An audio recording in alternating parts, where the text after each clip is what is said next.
अस्सलामुअलैकुम। मोहम्मद अज़ीज़ सिद्दीक अपने programme mess views के साथ हाजिर खिदमत है। दिल के जज्बात से सुनेंगे बात। आज नंगे हो गए ये सारे सियासतदान जिन्होंने पाकिस्तानी फौज, इदारों और बाकियों पे बड़ी बातें की थी। बड़ी हिम्मत और हौसला है। सैल्यूट है chief of the army staff general Qamar Javed Bajwa साहब, जनरल फैज़ हमीद, DGISI जनाब general major general Babar Iftikhar, DGI-SPR, बड़ी खंदा पेछानी से 8.5-9 घंटे की कौमी सलामती कमेटी की आला तरीन इजलास की ब्रीफिंग में और तैयार थे कि जो जिधर मर्जी सुने आप अगले दिन रख लें। भाग गए ये सियासतदान जिन्होंने ऐसे ही डंका बजाया हुआ था और फिर जनरेशन वार का हिस्सा थे। और साथ साथ उनके साथ भी बड़ी बुरी हुई है जो हमारे यहाँ सो कॉल्ड सहाफ़ी, इनको इजाज़त नहीं मिली किसी को भी। और क्यों मिलनी चाहिए इन सहाफ़ियों को? किस लिए मिलनी चाहिए कि ये तो सारे वही लोग हैं जो फिर जनरेशन वार का हिस्सा है। आपके सामने आमिर का किरदार कोई आपके सामने नहीं है, बाकी सहाफ़ियों के नाम नहीं मैं ले रहा, आपको पता तो होना चाहिए सारा। ये किस ये कौन लोग हैं? ये तो इतना अहम तरीन इजलास था, ये चीज़ें बाहर नहीं। और वो मैं जो बड़ी अहम अनदर की बातें हैं, जो नाजुक तरीन बातें, मैं उस पर बात नहीं करूँगा मैं आपके सामने। लेकिन एक बात बता दूँ, बड़ा खुला पैगाम दिया है chief of the army staff ने। मुझ पर नवाज शरीफ ने तनकीद की, बर्दाश्त किया, फौज पर तनकीद बर्दाश्त नहीं करेंगे। यह आज की बड़ी खबर है। और यह भी साथ उन्होंने कहा, या सादक के हवाले से भी जिक्र आया कि उसने भी तनकीद की, बर्दाश्त की, लेकिन पाकिस्तान फौज में बतौर इदारा ये तनकीद काबिल बर्दाश्त नहीं। आगे क्या क्या हुआ बाकी लोगों की, और ये जो बने हुए थे ना, बड़ा ताबेदार बना हुआ था शहबाज शरीफ। बाकी खबरें दोनों तरह से आ रही हैं कि इमरान खान, चौधरी फवाद हुसैन ने कहा और असद कैस साहब ने भी कहा कि शहबाज शरीफ की तरफ से ये कंडीशन थी कि वज़ीर आज़म इमरान खान इसमें नहीं होंगे, अगर होंगे तो वो बतौर अपोजिशन लीडर शिरकत नहीं करेंगे। बिलावल भुट्टो ज़रदारी ने कहा कि नहीं, ऐसी बात कोई नहीं की है और वज़ीर आज़म को शरीक होना चाहिए था। बहरहाल लेकिन वज़ीर आज़म को तो ये सारा, चूँकि हुकूमत वक्त में है, सारी चीज़ों को पता है, उनके लिए तो कोई नहीं ऐसी चीज़ नहीं थी। और ना ये तो बेसिकली आपके कौमी सलामती के इदारों के हवाले से बात थी, तो इसलिए ये चीज़ क्लैरिटी के साथ सामने आ गई। और सहाफ़ियों की एंट्री के हवाले से मैंने आपको सबसे, और ये याद रखिएगा कि फ़ेक न्यूज़ चला के मगरबी जनरल सबसे ज़िम्मेदार भी यही हैं। इन्होंने अपनी हमाकतों की वजह से ये शिरकत नहीं कर सके। और ब्रीफिंग के बाद बाकायदा कहा गया सवाल जवाब पूछे, एक एक चीज़ का जवाब दिया जाएगा, किसी को इनकार नहीं। और ये आपके पार्लियामेंट्री ने भागे के बजट की वजह से थके हुए हैं। 2 हफ्ते के बाद, गालबन 2 हफ्ते के बाद दोबारा ब्रीफिंग देंगे, ये आप लोगों के सामने है। और शहबाज शरीफ ताबेदार बने रहे, फर्मा बरदार, माय लॉर्ड, मैं हाजिर हूँ, हाजिर खिदमत हूँ, मुझसे काम ले ले। लेकिन चेहरे बेनकाब हो गए। अब ये छोटे मियाँ बड़े मियाँ, गुड कॉप बैड कॉप नहीं चलने वाला है। और बड़ी तारीफ़ की, क़यादत की chief of the army staff की कि ज़बरदस्त और आला क़यादत है और बेहतरीन काम किया है।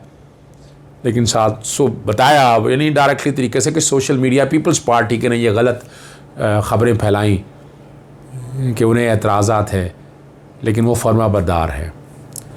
और कमाल की बात है कि इस ब्रीफिंग में सवालों के जवाब आर्मी चीफ ने ख़ुद दिए।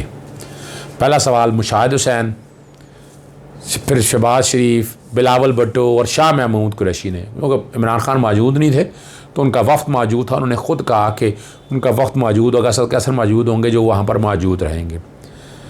और जबकि सियासी जो और अस्करी क़यादत है ना, ये ज़्यादा गपशप जो है ना, वो खाने के मेज़, बड़ी मज़ेदार गुफ्तगू हुई है।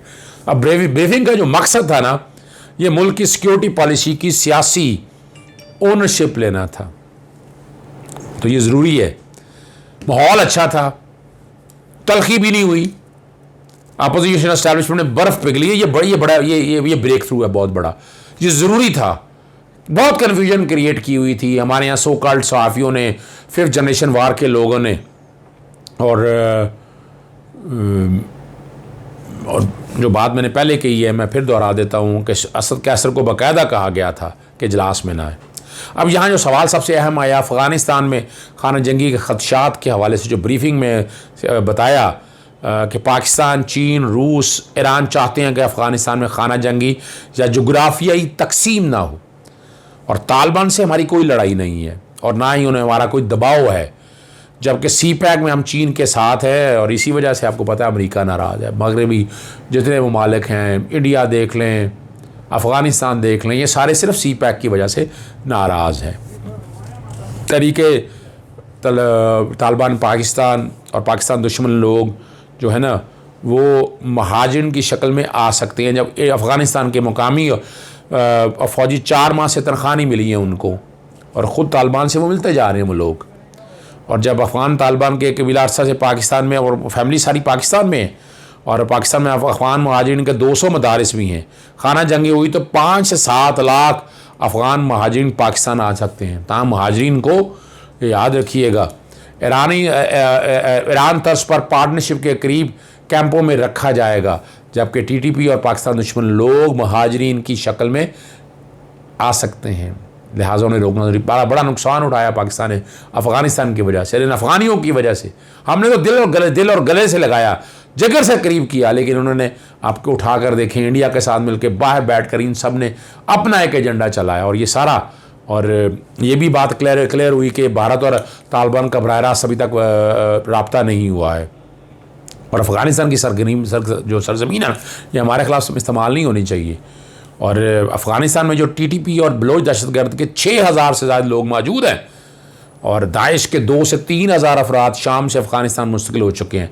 दाइश के लोग मुख्तलिफ बॉर्डर्स पर जा रहे हैं। अफ़गानिस्तान में नेटो के 7250 और 1500 अमरीकी फ़ौजी मौजूद हैं। 600-700 फ़ौजी अमरीकी सफारतखान की हिफाजत के लिए मौजूद रहेंगे, जबकि भारत और तालिबान का आपस में रब्ता नहीं हुआ। और कमाल है, खाना इकट्ठे खाया और नाश्ता करने को भी तैयार है, ये भी कहा गया। और मसला कश्मीर और सिक्योरिटी सूरत हाल पर ब्रीफिंग लेना है। और दोबारा फिर जैसे मैंने आपको बताया कि कुछ दिनों पर यानी बजट की वजह से कहा कुछ दिनों बाद इजलास बुला ले, कोई एतराज़ नहीं है, ठीक है ना। और बहरहाल ये सारी सामने है। और कमाल की बात है, मुशाहिद हुसैन ने जो बात की जनरल आर्मी चीफ से कि मुस्लिम लीग नून पर जो है ना हाथ ज़रा हौला रखे, हल्का हाथ रखो जी। और एहसन इकबाल से जो मुकालमा हुआ कि आपके बेटे से नेशनल डिफेंस यूनिवर्सिटी में मिला था और जो ख़ास तौर पर मुशाहिद हुसैन पर जवाब दिया और जो साथ मुस्कुराते हुए जो फवाद चौधरी भी साथ खड़े हैं आपके, और यहाँ जो आपके सामने रखनी है पोजीशन वो ज़रा समझने वाली बात है ना। और कमाल की बात है। और जब मैंने खाने की मेज़ पर राजपूत बैठे हुए थे, राना सनाउल्लाह, राना तनवीर, और बड़ी ज़बरदस्त बात की जनरल कमर जावेद बाजवा साहब ने। उन्होंने कहा कि मेरी बीवी भी जो है ना राजपूत है और मेरे छोटे बेटे की मंगनी पश्तूनों में हुई है और पाकिस्तानी फ़ौज में 40% पश्तून है। हम सबको साथ लेकर चलते हैं। और ये कमाल है। पीपल्स पार्टी आसफ बिलावल भुट्टो ने जो है ना बड़ा टेंशन, बड़ी परेशानी थी इनको अली वज़ीर के बारे में कि उनको माफ़ कर दें। आर्मी चीफ साहब ने बड़ा वाज़े तौर पर कहा कि फ़ौज पर तनकीद बर्दाश्त नहीं करेंगे, लिहाजा जो अली वज़ीर माफ़ी मांगे वो। और फिर यहाँ सवाल जो दोहराया यहाँ पर कि नवाज शरीफ और याद सादरी में मेरे पर तनकीद की है, लेकिन ये बात नहीं, लेकिन फ़ौज पर तनकीद नहीं। मोहसिन दावर ने खुलकर बात करने की कोशिश, स्पीकर ने रोक दिया, लेकिन जनरल कमर जावेद बाजवा ने बड़ा वाज़े तौर पर कहा नहीं, आप खुलकर बात करें। और ये भी क्लैरिटी के साथ बताया कि आप मिले भी थे और कभी आपका रास्ता नहीं रोका, आप इलेक्शन जीत कर आए हैं, लिहाजा आपकी बात सुनने को तैयार हूँ। फ़ौज में अगर इलेक्शन का मुदाखलत का कहते हो तो आप जीत कैसे गए? तो आपको तो जीतना नहीं चाहिए था अगर मुदाखलत की थी। आपने जब कहा आपसे मिले हैं जी। अगली बात जो आपके सामने रखनी है यहाँ, ये पहले तो बात क्लियर हो गई है, हवा निकल गई है इस गुब्बारे से और मुंह छुपाते फिर रहे हैं। अगला जो अहम इशू है, आज बाकायदा एहतजाज भी हुआ कौन उसके सामने, Pakistan federal union of journalist, Punjab union of journalist, Lahore press club, Imran सब के दोस्त मौजूद थे, राना अजीम मौजूद थे, आसिफ भट्ट मौजूद थे, बहुत हमारे दोस्त सारे तकरीबन सहाफ़ी वहाँ मौजूद थे। और ये सहाफ़ियों और ब्यूरोक्रेट्स को ना नकेल डालने का एक बिल मंजूर किया है। और ये जो मामला है ना, ये जो बिल है, ये बुनियादी तौर पर आपके सामने ये मैं रख देता हूँ। ये है बिल, बैकग्राउंड पे हो सकता है ये चले। 7 provincial assembly of the Punjab privilege act 1972 amendments की हैं कई जगह, चैम्बर में, ऑफिसर में जो ख़ास है ना जी, वो पावर टू अरेस्ट है 10 से गिरफ्तारी की, और ब्रीच ऑफ प्रिविलेज के वाले से सज़ा है। और ब्रीच ऑफ प्रिविलेज जो है ना, ये जुर्म होगा, कमाल है, कॉग्निजेंस ऑफ ऑफेंस जो है। और कमेटी जो है वो ले सकेगी, जुडिशल कमेटी, कमाल, अदालती इख्तियार दे दी है उन्होंने। जुरिसडिक्शन और प्रोसीजर की बात की है। मेंबर तहफ़्फ़ुज़ इस्तिक़ाक़ कमेटी एजेंडा से हटाकर ऐवान में लाया गया है।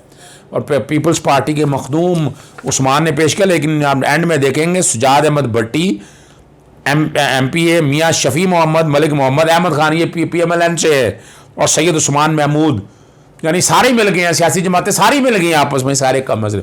लाना चाहिए प्रिविलेज, लेकिन ये प्रिविलेज किस बात की मांग रहे हैं? और ये मंजूर कर लिया मुतफ़क़ा तौर पर। और अब तमाम इस बिल पर जो है ना, अपोजिशन और हुकूमत एक पेज पर हैं। दफ़ा 11 मैंने आपके सामने बता दिया, इस्तिक़ाक़ की खिलाफ वर्जी जो काबिल सज़ा जुर्म होगी। जुडिशल कमेटी बनाने का मैंने बता दिया, 6 माह की कैद और 10,000 जुर्माना है।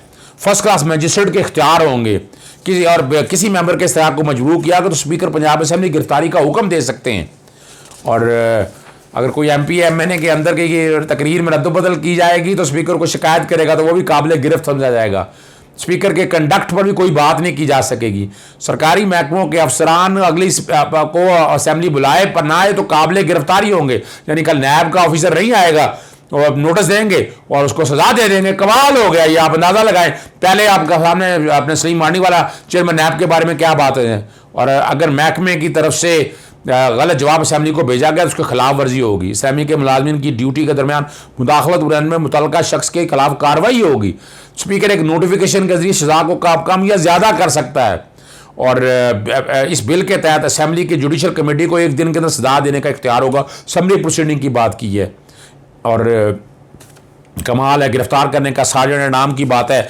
1 से लेकर ये कोई तकरीबन है 16 तक जुर्म है।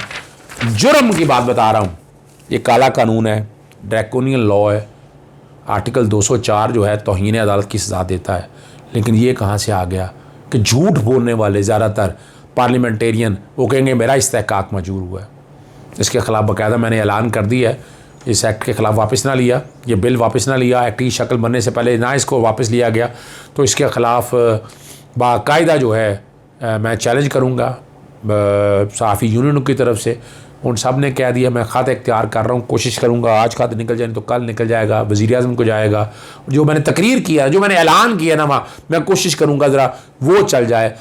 ये सुन लीजिएगा। सब लोगों को सामने रखते हुए मैं ऐलान करता हूँ कि हमारी तंजीम बाकायदा इसको अदालत में चैलेंज करने जा रही है। 3 बुनियादी वजह समझ लें। एक, जैसे तौहीन अदालत की प्रोसीडिंग है तो आइन के अंदर आर्टिकल 204 मौजूद है जो इजाज़त देता है तौहीन अदालत की। अब हमारी कौमी असेंबली या सूबाई असेंबली या सेनेट, ये सारी कॉन्स्टिट्यूशनल बॉडीज़ हैं, आइनी इदारे हैं। तो आईने पाकिस्तान में जब कोई कदगन नहीं है तौहीन अदालत की, तो कदगन आईने पाकिस्तान ने लगाई है ना, आर्टिकल 19 में भी देख ले। जी, मैं बस आपने सुन ली बात जो मैंने कहनी थी। इजाज़त दीजिएगा। अस्सलाम वालेकुम, खुदा हाफिज़, पाकिस्तान जिंदाबाद।